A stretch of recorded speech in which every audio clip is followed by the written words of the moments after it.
I'm going to start recording.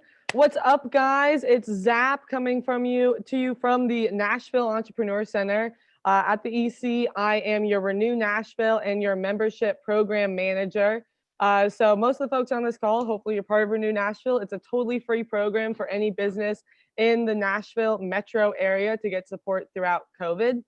And because we're living in such this virtual world amidst COVID, I was super stoked to bring in Dave Delaney to talk about a topic that I think is incredibly relevant in this time, is using LinkedIn as a tool to network, because we can't be out and about networking with people. We're not going to events necessarily. So how can we find the tools on our own in our own homes using just our Wi-Fi and just our computer to start finding clients, customers, connections, leads, whatever it might be. Anyway, super stoked to have Dave here. Toughest thing about these virtual events is that we can't do a round of applause, but take a moment, imagine in your head. I know our audience always has a great energy. And Dave, I'm going to hand things off to you. Well, thank you so much, Zap, for having me. It's always such a pleasure to deliver content for the EC, whether it's in person or not. I'm proud to be now a mentor for the EC as well. So, for those of you at the EC, if you're looking for some assistance, reach out. And of course, if you're not a member of the EC, that's okay as well. I'm happy to help you too. So, don't be shy. So, the webinar today is called "Networking for Nice People with LinkedIn." Thus, the name on the slide there. I am Dave Delaney, your host, with hopefully, I would say the most. Hopefully, I've got some good stuff here for you today.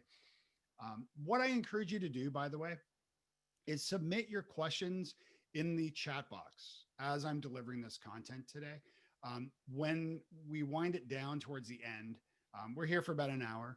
I'll do my best to answer all of your questions. So as I'm delivering this content, if you have a question now, go ahead and submit it in the chat box. If not, that's fine, but you might have questions as I'm speaking today. So use that chat box. That's where you can submit questions as we go. Okay, let's get into this thing. I'm excited. I hope you're excited. We're going to have some fun. So networking for nice people with LinkedIn. What is that all about, right? It's about being nice, first and foremost. It's about helping other people. It's about going out of your way to serve your connections, serve your community, and find ways to serve other people. Um, call it karma, call it good mojo, call it what you like. But good things do come back to those who go out of their way to help other people. And that's a big part of what networking for nice people is all about. Of course, I run a website called networkingfornicepeople.com that you can drop by and check that out if you're curious. So the agenda today, I'm going to be sharing some tips on how to connect to nice people. So obviously how to use LinkedIn for that, how to use LinkedIn, 5 different ways to provide value to your network. So again, the best way to let's go back to this old one. People do business with those they know, like, and trust. They know, like, and trust. So people can get to know you on LinkedIn by the content that you share. And they can get to like you if they enjoy that content. And that gains trust. And so if they trust you, they're far more likely to call you up to do business with you. So I'm going to share 5 ways to provide value to help with that. And also talking to strangers, like how can you actually talk to strangers? So, and I'll get into that as well.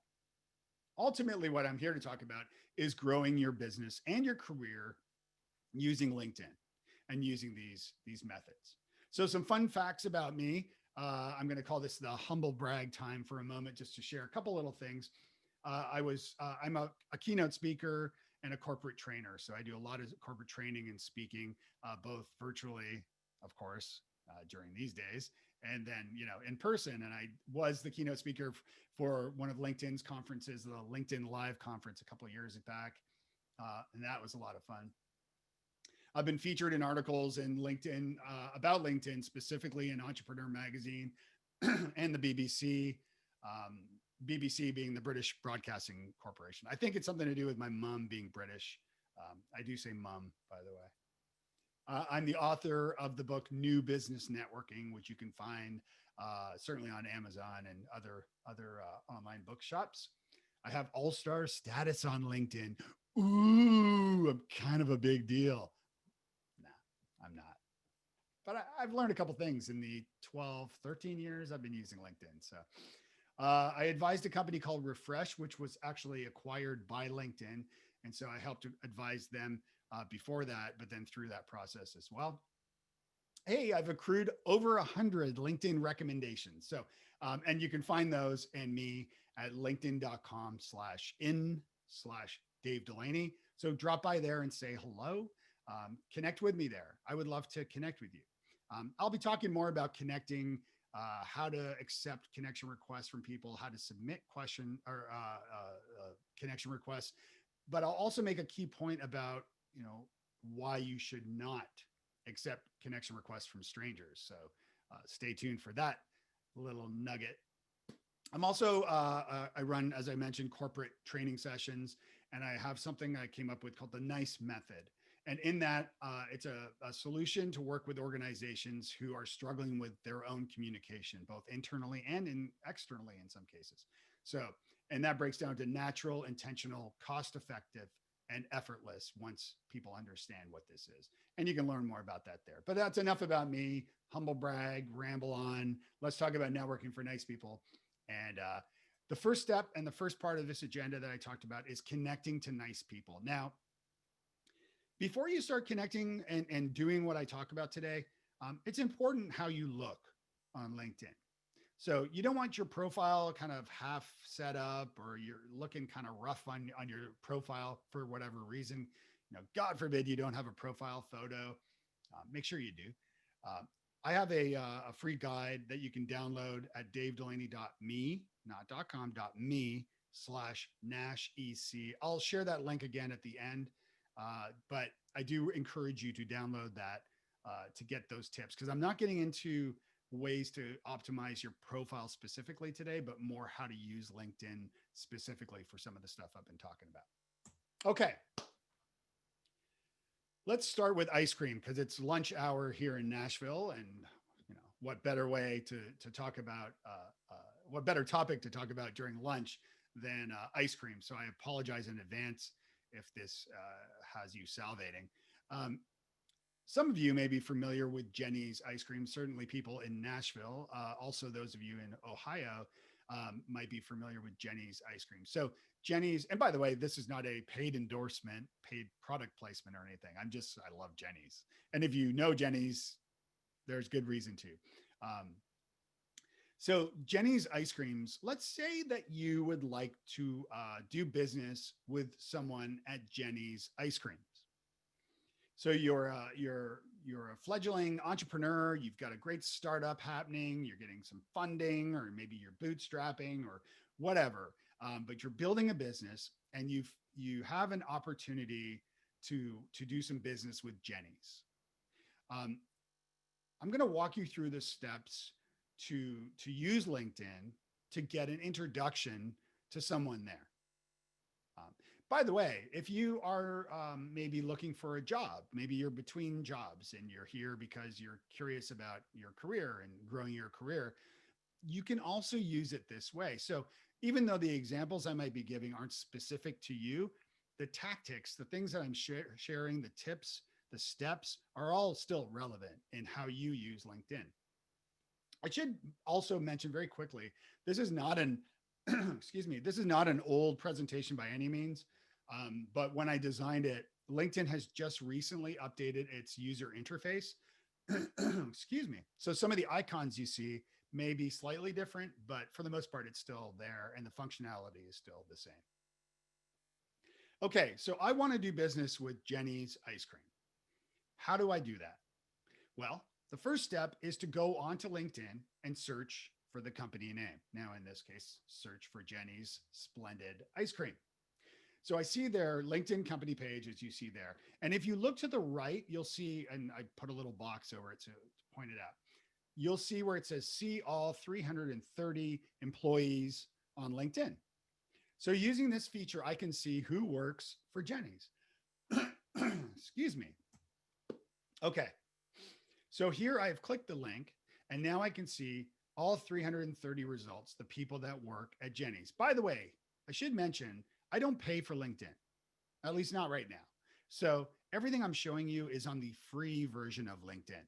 I did want to point that out. You don't have to pay for Sales Navigator or these other tools to do what I'm showing you today.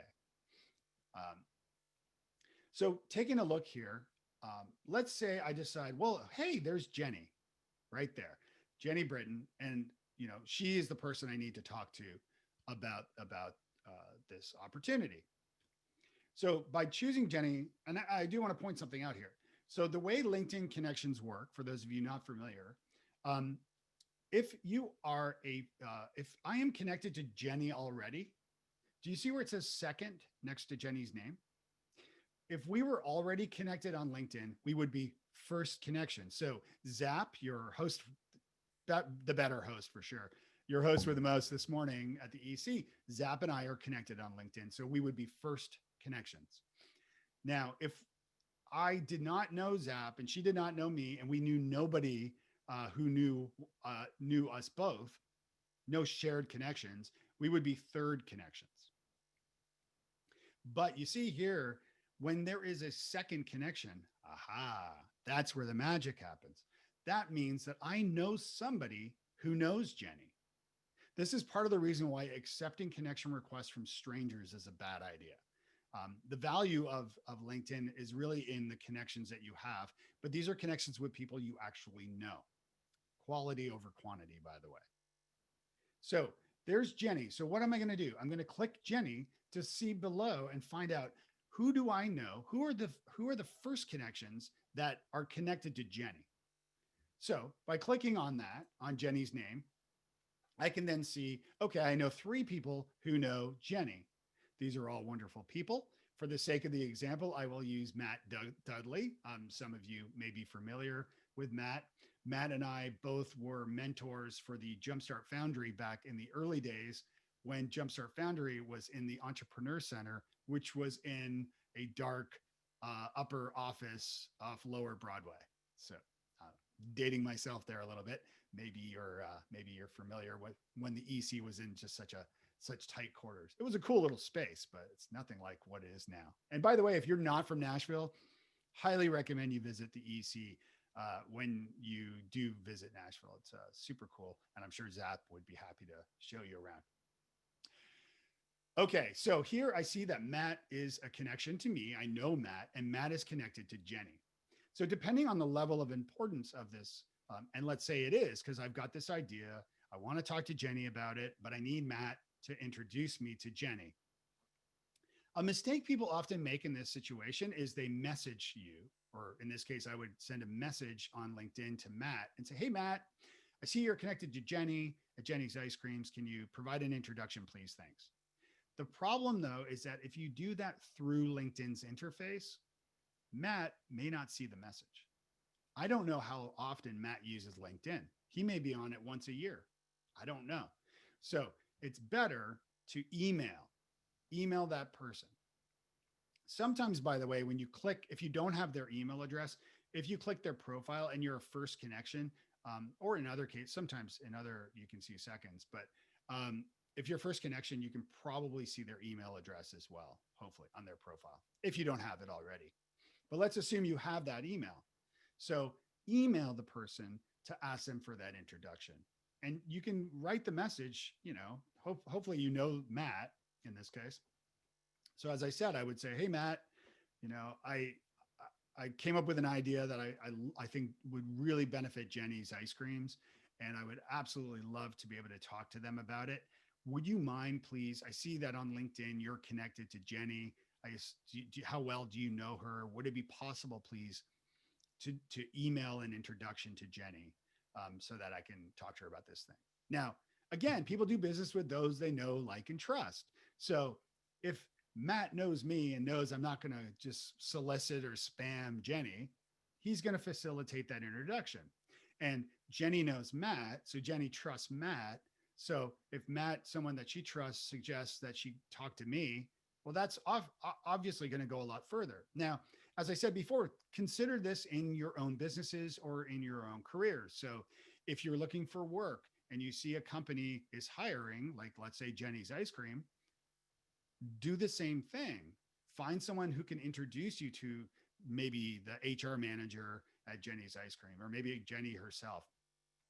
Do it that way because you're far more likely to get a response than just being a cog in the machine and just kind of, sending out a resume online.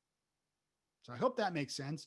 Again, if you have questions as I'm delivering this webinar today, use the questions box, that little chat box, chat in your questions, your comments, and I will do my best to answer all of your questions afterwards. So I mentioned earlier why you should not connect with strangers. Now, there's a caveat here. And the caveat is, well, I mean, if the stranger is somebody you really would love to connect with, then yeah, accept their connection request. If like Melinda Gates or Michelle Obama or somebody, or Obama himself or whoever reached out to me and sent me a connection request on LinkedIn, well, heck yeah, I'm going to accept the connection request, right? So there's a caveat there. And if it's somebody that looks interesting to you, that's fine. Maybe you do want to accept their connection request. But I would say really don't. And I have my own process to deal with this. And it's not too time consuming. It used to be a little easier, but LinkedIn changed things. So now there's a few more steps. What I do is I have pre-written a message that I respond to people asking me for a connection request on LinkedIn. And I send it to almost everybody. This is the version I send, which by the way, I'm happy to send you a copy of if you'd like. That's my email address. You can email me afterwards. But this is what I send. Hi there. I'm not turning down your LinkedIn connection request exactly. It's just that I find great value in personally knowing my connections so I can facilitate introductions when the need arises. Please excuse me today. My memory is cloudy. I probably need more coffee. Clearly I do. So please remind me where we met. If we haven't met yet and you'd like to connect, that's fine. Let's to discuss business. You can email me here and we'll make it happen. If you want to connect because you enjoy my content, I encourage you to click more under my profile and then choose follow. And thank you for this. So a lot of times people respond to this message and say, oh, I just love your content. Well, great. In that case, awesome. But maybe you'd prefer to follow my content since I don't actually know that person. I also share plenty of LinkedIn tips over here. And that's a link to blog posts that I've written about at Networking for Nice People, specifically about LinkedIn. Thank you. Have an amazing day, Dave. Now, here's the interesting part with this process. And by the way, as I do this, I copy that, I paste it into the reply of the connection request to that person's connection, and then I choose ignore. So what happens is their request disappears. Okay, from those pending requests, that number, that notification number that's driving you crazy with LinkedIn.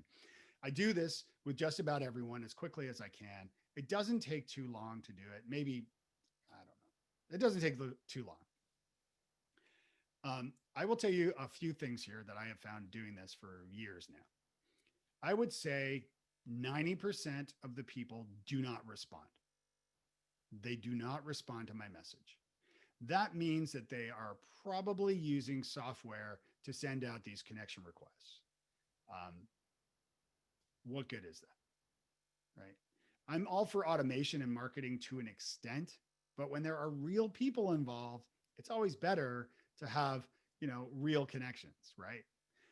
By the way, as far as facilitating introductions, depending who the people are, I'm not necessarily just going to willy-nilly accept every introduction request from someone. Sometimes what I will do is take your LinkedIn profile link, send it to the person you're requesting an introduction to, and I'll say, hey, Sarah, Jamie is asking for an introduction. I know her and she's wonderful, but I wanted to see if it would be okay. Here's a link to her LinkedIn profile so you can have a look. Is it okay for me to introduce you guys? So just one way to handle that. So I hope this all makes sense to you in how I handle these connection requests from strangers. As I said, part of the power of LinkedIn is being connected to people you actually know, right? So because it's embarrassing otherwise, then someone says, hey, Dave, I see you're connected to Guy Kawasaki. Would you mind, providing an introduction? Oh, I don't really know Guy. I know Guy. He's a nice guy. He might say yes. Okay. 5 ways to provide value. Again, um, getting back to that point before you start requesting introductions or connecting with people, make sure your profile looks good. And that link there at the bottom that you see on the screen is where you can get this optimization guide with these tips that I've put together for you to help improve how you're appearing on LinkedIn. So, 5 ways to provide value. Let's talk about providing value to the connections and to people on LinkedIn. This is stuff that you could use elsewhere. Some of it is anyway. So, the first, or all 5, first of all, is introducing people. So, that's one way that you can provide value, as I've talked about here. The second is endorsing people, and I'll get into that. Third is recommending them, which is just such a wonderful thing to do. Fourth is sharing, and the fifth is creating. So let me get into what I'm talking about here. So first of all, introducing. So I've talked about the power of introducing. By the way, I've changed that slide now. I've added the foot tap since, we're not really touching so much anymore. I won't dwell on this point too much more than I've already have, but I just want you to make sure that you are introducing people that you know, and facilitate those introductions. And also don't be shy about asking for introductions. If you see that you have this thing that might make your business grow substantially as a result of this great collaboration with Jenny's Splendid Ice Cream, then Matt can provide that introduction to you, to Jenny. Then by all means, facilitate, have him do that. It might even mean picking up the phone and calling Matt and say, "Hey, Matt, it's Dave. How's it going? Long time no speak." Matt's a great guy, by the way, but I haven't talked to him in a while. But that's a great example of add some urgency to it. Give him a call and see. Maybe that will help. Of course, it depends on the relationships you already have. All right. So the second point here is endorsing people. Now, the way this works, there's Matt again. So we see, okay, what I see on your profile, first of all. It used to be that LinkedIn would show the your 10 top skills. Now that's changed. Now it's the top 3 skills. So looking at your profile, this is in my optimization guide that I mentioned. So, and I'll give you that link again at the end so you can grab it. But in that guide, I explain how to do this. But the skills are very important to your profile. And it's the skills that you have that your connections then get prompt to say, "Hey, would you like to endorse Matt for entrepreneurship?" So let's do that. So in this case, I would choose startups because I've already endorsed them for entrepreneurship. Or sorry, yes, I will use entrepreneurship as the example. Now, it used to be the way LinkedIn worked back in the day was you would click just the plus sign to endorse them. One quick step and you're done. The thing is now LinkedIn has taken it a step further to make you think through a little bit of this as you're endorsing somebody for their work. And I like that. I applaud LinkedIn for doing this because before it was like the equivalent of like a Facebook like or worse, a poke. Do you guys remember the poke on Facebook?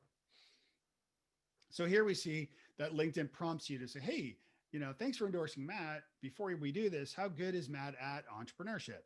And then and then a drop down appears. And from that drop down, you can say, "Well, what's the relationship there?" And I could say, "Well, we worked together, but it was indirectly." And so it just takes some extra steps for you to do that, but it helps you think through endorsing people, why you're endorsing them and so forth. Now, I want you to look at the top there at the under skills and endorsements. You see the entrepreneurship skill and you see 59.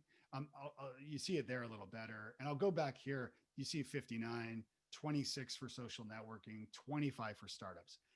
Those are the people who have endorsed you for that skill. So a good smart thing to do as you're growing your business is, let's say your business is on social networking. Well, it would be wise to click that 26 and see exactly who have endorsed you for that skill specifically. And maybe reach out to them and say, "Hey, I see Scott Rouse here has." So as you know, if I was Matt and I was looking to grow my social networking business, I could look at the people who endorsed me, and I can see that here. I would click Scott Rouse, also a Nashville native, and I think he's a Nashville native and body language expert. Super cool guy. By the way, body language experts are really difficult to have a face-to-face conversation with. Let me just tell you, every time I see Scott, we often speak at similar events and present, or we consult similar companies. But every time I see Scott, I'm always like crossing my arms awkwardly and then like touching my face, and my feet are pointing to him and then they're pointing away. And it's really funny because he's like legit body language expert. Like the you know the police work with him and things like that. So just full on legit guy. But I digress. So I see that Scott has endorsed me. If I was Matt for Scott for social networking, I should follow up with Scott and say, "Hey, Scott, I'm updating my LinkedIn profile. I saw that you endorsed me for social networking way back when. You don't know when exactly. There's no date. Thanks for that. What's new with you?" And that can rekindle relationships, start conversations, and then ultimately maybe Scott can introduce you to someone who might be your next client or investor. So I've talked about endorsing, and the next section I want to talk about is probably the most important part of your profile. Um, beyond beyond optimizing your profile and using keywords and social or search engine optimization, which is in the guide that you can get. But I do want to talk about the importance of recommending or recommendations. This again gets into this third part of providing value to your network, value to your connections and your future connections. So here we see that Matt has left me a recommendation on my profile. So I wanted to point this out. Now, when you have an engagement with somebody, maybe a new client, maybe it's a speaking engagement like this or something like that, I always encourage you to connect with them on LinkedIn first. And I have techniques to do that. I can help you with later if you're curious, to help ensure that your connection request gets accepted. But after you've connected, after that engagement's over, you may ask them for a recommendation on LinkedIn. That's what I do all the time. So this is where people leave honest feedback about you. It's far greater than an endorsement, a couple clicks. This is somebody taking the time to write a paragraph or two or more about working with you, who you are, what you're like to work with, what, measurable results did you provide for that person or that client. So what I wanted to point out here is this is what's called social proof. Now we hear about that a lot these days, social proof, but this actually directly connects you to that person. So let me show you how I came up with this thing originally. It's totally my thing. It's called reuse, reduce, recycle. All right. Maybe I borrowed it from somewhere else, but my whole thing is the idea of reusing old content, recycling it into new types of content, and then reducing the stress of having to come up with more content. So in this case, if you come to my website, futurefourth.com, that's my business website, you will find two options on the homepage. One, contact me, and the other one is testimonials, two buttons. Most people will click the testimonials and come in that way. And when they do, they'll see this page and they'll see testimonials of people who have worked with me. So there you see Matt's testimonial. Now you can see here, I feel lucky to know Dave, blah, blah, blah. And right here, you can see the beginning of the paragraph. I feel lucky to know Dave, blah, blah, blah. So that's Matt's recommendation. And I say blah, blah, blah with the deepest appreciation and thankfulness of that. It takes time for people to leave recommendations, folks. And to that point, by the way, if you want to get more recommendations on your profile, the best way to do it beyond asking for one from a satisfied client is to write recommendations for the people that you have worked with, the people that you know are amazing. Write recommendations for them. What happens then is they are prompted to return the favor, but don't do it just to expect more recommendations. Networking is a two-way street. So it means helping other people first and foremost. They may not have time. They may forget. Maybe they didn't work with you in the same capacity and they can't really leave an honest recommendation. That's okay. So if you want more recommendations and you want to just do better in the world and be a good person, dedicate time each day, once a week, maybe every Friday, maybe every Monday to start the week off nicely, and just choose a LinkedIn connection and just write them a recommendation. Surprise them with it. It'll go over really well. So again, what I do is I take these recommendations and I incorporate them into other sections of my website, on my speaking page, if it's recommendations for speaking, here, recommendations for my consulting work and my training work and things like that. Lastly, on this point, somebody may say, hey, Dave, I'd love to work with you and your company Future Forth. Do you have any referrals you can send me? Any happy, satisfied customers? Well, yeah, as a matter of fact, I do. Here's a link, goes right to this page. And those links that you see below the name Matt Dudley, that's a link, a hyperlink that goes directly to Matt's profile on LinkedIn. So that's when I say, okay, yeah, go ahead and click any of those people on that page, go over to their LinkedIn profile and you can message them and ask them, hey, Matt, I see that you left a recommendation for Dave. What's he really like to work with? Be nice about it, Matt, if you're watching. Okay. Now we get into the fourth part about giving value, and this is called sharing. Sharing is caring, people. It's all about sharing. It's nice to like something. It is, but you're way better off sharing something. When you see something that you like from someone you like on LinkedIn, take the time and actually share it. Because a like is nice. A like tells the person that, oh, Dave dropped by and he liked the thing. It might help to tell LinkedIn's algorithm that this is popular, but you're going to need a lot of likes there. But sharing it, then that means that you're sharing it in your own LinkedIn feed so that others can see it. So here we have a Nashville Entrepreneur Center post about Linda here presenting or delivering content for the EC. When you decide to share something you see and you want people to see it, take it a step further. So here you see, I could write a post like, I love the valuable work provided by the Nashville Entrepreneur Center. Now that's in bold because I've used the @ symbol and I've written in Nashville Entrepreneur Center, right? That's tagging, as most of you are probably familiar with. So I could say, I love the valuable work provided by the Nashville Entrepreneur Center's community. I certainly plan not to miss Lisa or Linda, and I tagged her name, presentation. See you there? So what happens now is I'm sharing this great content with the people who follow me, with my connections, which is a nice thing to do. But I'm also tagging the Nashville Entrepreneur Center for two reasons. One, the reader could click that name and go over to the Nashville Entrepreneur Center's page on LinkedIn and maybe follow them, or they could visit Linda's profile and learn more about Linda. So that's nice. But it's also nice because the Nashville Entrepreneur Center's social media manager, is that Riley? I think it's Riley. He will see that I have tagged their brand. And Linda will also see that I've tagged her in a post on LinkedIn. And that might say, we may not know each other. Linda might see that and go, oh, that's nice of Dave to do. And she might message me to say, hey, thanks for sharing that. And we may start a relationship from doing that. So again, this is doing something nice. This is helping people. This is helping to spread their information with the world. But by doing it with the tags, you let them know that you actually did that. All right. So the fifth section is called creating. So again, of 5 ways to provide value, creating. So in this case, how to seize attention and build trust in a busy, busy world.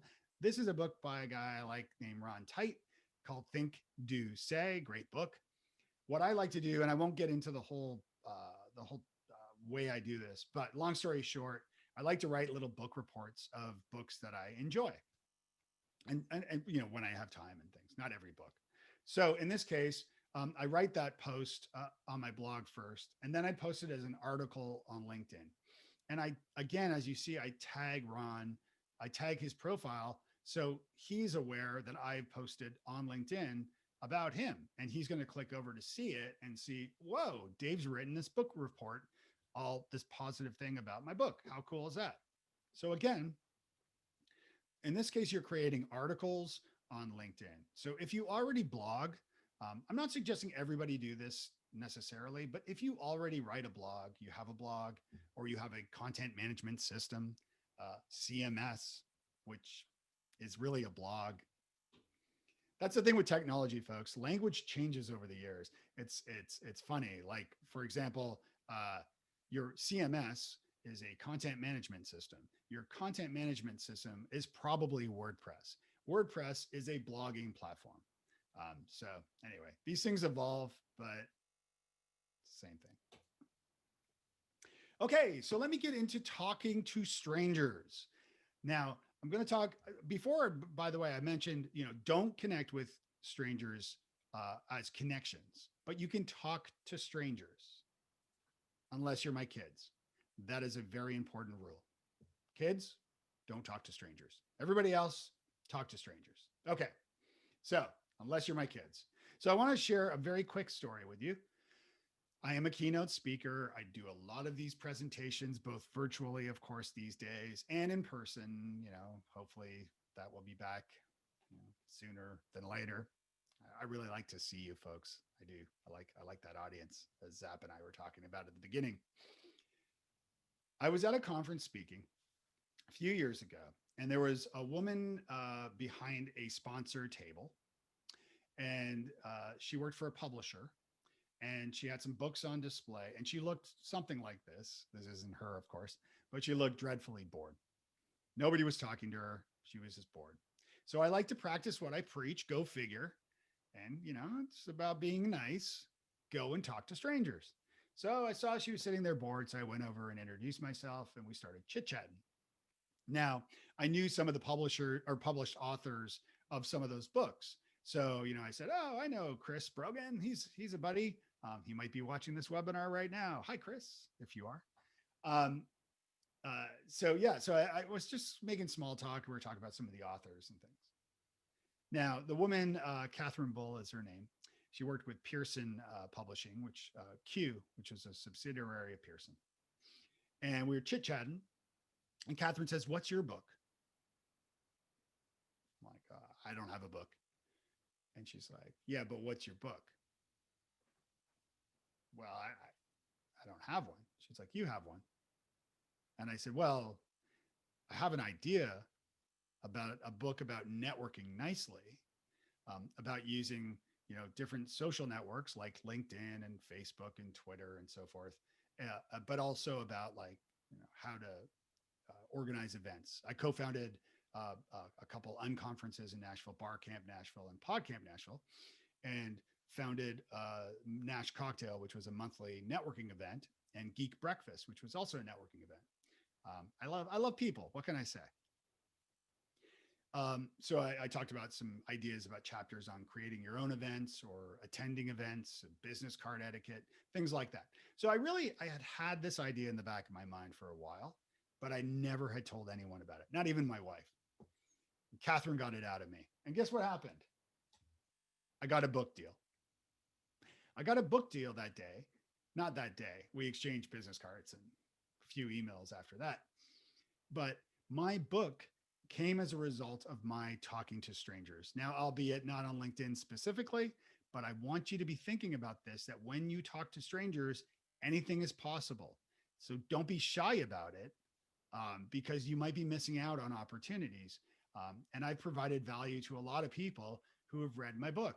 By the way, the crazy looking guy with the sunglasses is a childhood friend, best friend, who was in Bangkok, Thailand, and came across my book there. And I recently just got a review, or actually I got a message on LinkedIn from a reader who also bought my book in Bangkok recently. And then the lady down in the center, by the way, that's my mom. If you ever need a book properly placed, a merchandiser, if you will, in Toronto, let me know. She went around all the bookstores and was like repositioning my book on the shelves to make sure that it got good display, good action, a lot of eyeballs. So thanks for that, Mom. Okay, so talking to strangers on LinkedIn. So again, a few ways we can do this. We can request introductions from strangers. It's okay to do that. But again, if you can request an introduction from someone that you know, it's going to go a lot further. But you can request introductions from people. That's okay. A key thing with that is if you do, leave them a personalized note. Leave them, don't use the LinkedIn default connection request. Write a note and say, hey, Dave, I saw your LinkedIn webinar today for the EC and would love to chat with you about X, Y, and Z or X, Y, and Z. Commenting on posts. I mentioned before, don't just like a post. You want to comment on posts or at least share them, but comment, write a comment and say, oh gosh, I love this. I love your take on this topic. What do you think about this? Or, start a conversation, talk to strangers, follow thought leaders and engage with them, right?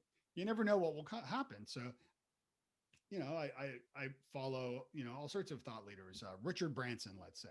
I follow Richard Branson. I'll share some of his articles. Maybe I'll leave some comments. And if I tag him and he sees that possibly, who knows, he might respond. But regardless, again, you're doing it to help other people, right? You're doing it to connect with people, talk to strangers, but to share great content along the way. Write about strangers. Like I didn't know Ron Tite very well, knew him a little bit. But when I wrote that article about his book, that we ended up talking more after that and getting to know one another. So, find some great people to write about, people in your community, business leaders in your community.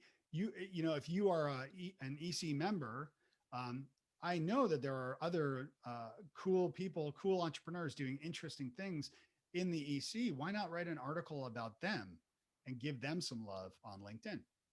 And finally, as I mentioned, send personalized connection requests. That's a very important point. Okay, before we wind this down, I do want to share something important. This is what I call the 3 ups of networking, or 3 ups of new networking, as the order has changed slightly. But 3 ups of networking. So the first up of networking is to show up. That means you registered for the webinar today. You came, you're here until the end. I'm patting you virtually on the back, on the shoulder to say thank you.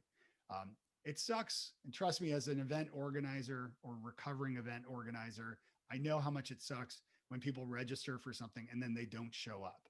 So the fact that you show up to something, whether it's a virtual event like this, whether it's in person at an event, showing up is the first step of networking, and it's important. If you don't show up, how are you going to meet anyone? The second important part is to follow up. Follow up. So after you've met that person, follow up, send them an email, send them a note, send them an article, pick up the phone and call them and say, hey, it was so great to meet you. I was thinking about our conversation and I would love to learn more about the work that you do, yada, yada, yada. So follow up with the people that you meet, and don't discredit people just because they may not be able to provide you with some sort of thing that you need, like funding for your business or to become a new client. If they were cool and you enjoyed meeting them, follow up and just say, hey, you're cool. It was great meeting you. And finally, catch up. Catching up is key. So catching up is what happens when, let's say there's a conference that you are planning to attend next year. Put it on your calendar to catch up with those people that you met at the conference the previous year, maybe a month before, to say, hey, Chris, I saw, are you going to South by Southwest this year? I would love to, see you again for some barbecue, because that's what you do in Austin. So show up, follow up, and catch up. And to recap, using LinkedIn, I want you to use it to connect to nice people. And you can do that by being a nice person, first and foremost. Provide value with the 5 ways that I shared with you today. Talk to strangers, unless you're my kids. And then use the 3 ups of networking nicely. And with that, I do want to say thank you to everybody for being here today. Thank you to the EC for hosting this event. Use that link right there that you're seeing on the screen. I've got the LinkedIn tips guide that's available until Monday, and then it goes away. So with that, I do want to say thank you. And I believe Zap's going to come back on now so we can take your questions. Yeah, should we start at the top or the bottom? What do you think? Any way you want, Zap. It's up to All you. right. Well, the most recent question that a couple people said they're curious about as well is if you had any thoughts on LinkedIn stories. Should we be using those? How should we use them? Kind of a new feature. It is a new feature. Yeah. So I have not used LinkedIn stories yet. Um, Part of the thing with, so I'm an early adopter on social networks. I've been on these social networks since the wee early days, and stories have always kind of irked me a little bit. Only in the sense I'm not poo-pooing them because I know many people are doing stories to great success. But the thing is, for me, what I publish online, I want to be there forever. I'm not creating content with the expectation of it going away. Um, I don't have enough time to be creating content that's just going to disappear. So for me, and I know there are ways to save stories and to keep them online. But to me, most of the time when I see stories, it's more like a day in the life, a behind the scenes thing. So I could see where it could be valuable if maybe you're Jenny and you make ice cream and you want to share the behind the scenes of like a day in the life of Jenny from like, you know, receiving a delivery of milk and all the yummy ingredients, and then step by step showing her through the day of like how they make the ice cream and then how they sell the ice cream, and then, you know, happy people eating the ice cream at the end. That is a great example of a story. Or maybe sharing tips on how you create your business. But again, for me personally, I'm not convinced that stories is the right way to go for everybody. I don't want to put content out in the world that's just me tying my shoes, you know? So it's up to you, but it's early days. So we'll see what happens. So great question. Someone asked if you provide a service that'll help helping people clean up their LinkedIn and make it more professional. Do you do that as a service, or is just your content online? Yeah, no, I totally do that. If you reach out to me, you can email me, dave@futurefourth.com, or connect. If you download the document, I can follow up with you. But yeah, you'll find me or on LinkedIn, wherever. Just Google Dave Delaney, you'll find me. But send me a message, and I'm happy to chat about that for sure.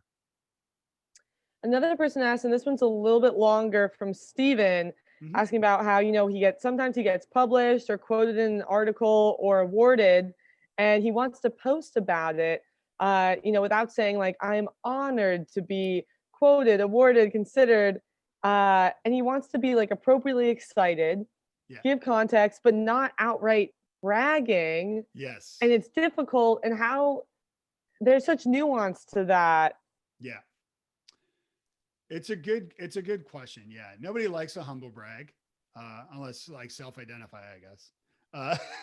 My little humble brag section of the presentation.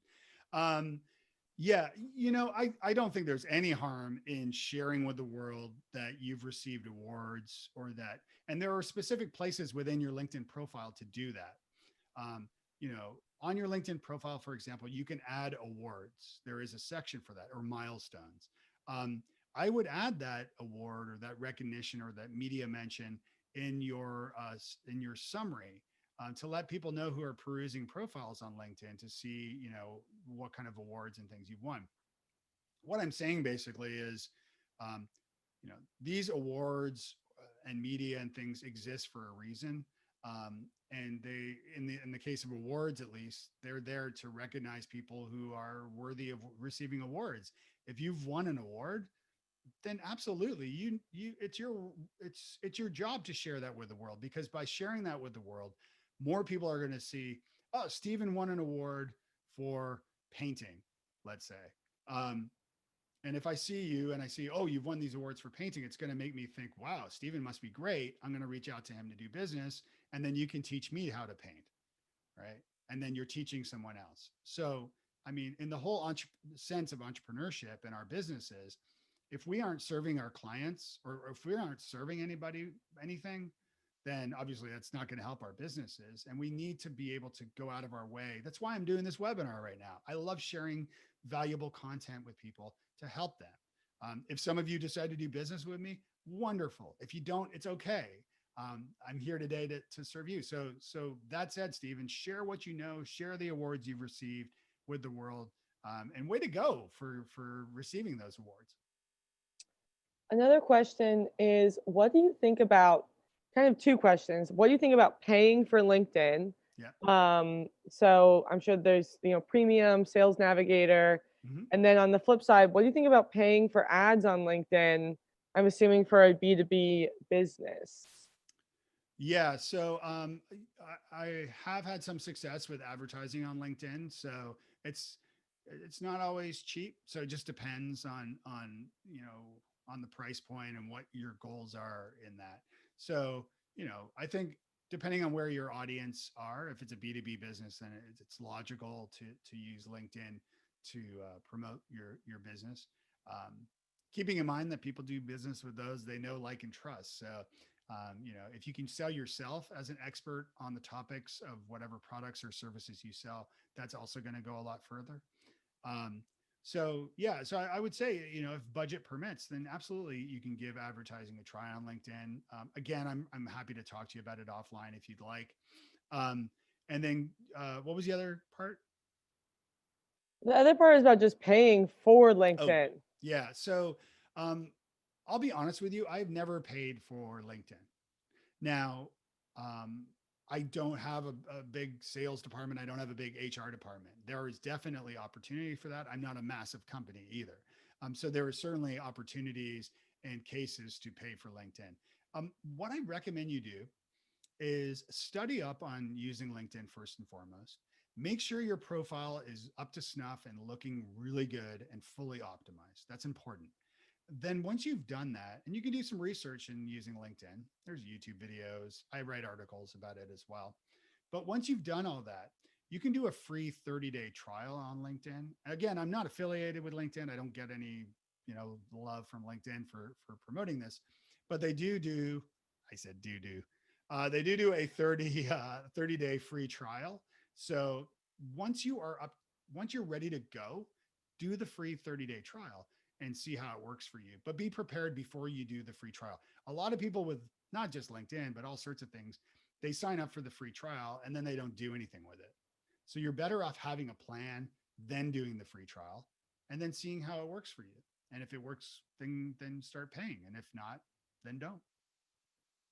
And they'll come back around and offer you more free trials in the future too. There you go.